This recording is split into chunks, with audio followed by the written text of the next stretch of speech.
দিনও সকালবেলা, আমি ঈদের দিন, আজ ঈদ ফজরের নামাজ পড়ে আমি টেইলারের দোকানে দাঁড়ায় ছিলাম। আমার পাঞ্জাবিটা তখনও সেলাই হয় নাই। আমি ঈদের নামাজে যাব কিভাবে?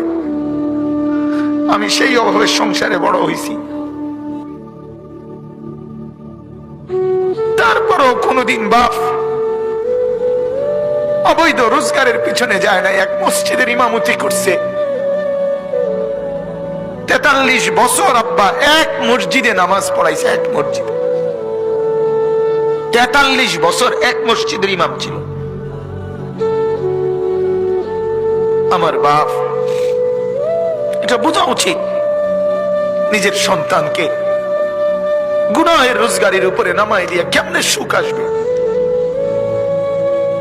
নিজের ঘরে হারামের সুদের টাকা, ঘুষের টাকা, চুরি টাকা, ডাকাতির টাকা, ওজনে কম দিয়ে ঠকবাজি করে, প্রতারণা করে, মিথ্যা বলে, ধোঁকাবাজি করে, নেশার সামানা বিক্রি করে, মদের উপকরণ বিক্রি করে, জুয়ার সামগ্রী বিক্রি করে, মানুষকে ঠকাইয়া প্রতারণা করে, মিথ্যা বলে যে টাকা আপনি ঘরে আনলেন, আপনি অনেক মানুষকে কষ্ট দিয়ে আপনার ঘরে সুখ আসবে কেমনে